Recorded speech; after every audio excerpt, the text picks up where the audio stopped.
అయితే జింకే పారుతానే దేవుడు ఉంటుంది. ಹೇಳ್ತಾನೆ, ನನ್ನ ಕಾಲನ್ನ ಜಿಂಕೆ ಕಾಲಂತೆ ಮಾಡುತ್ತಿ. దేవుడు చెప్తాడు, నీ కాలుని జింకే కాలులాగా చేస్తానని. హల్లెలూయా.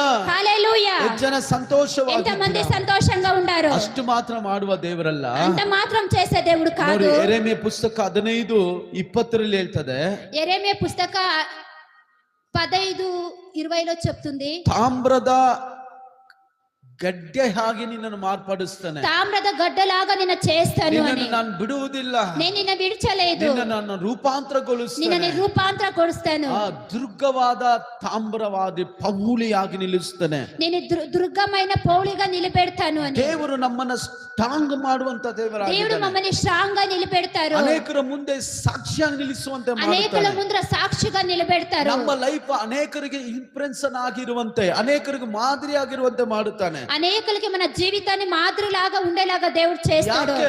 ఎందుకు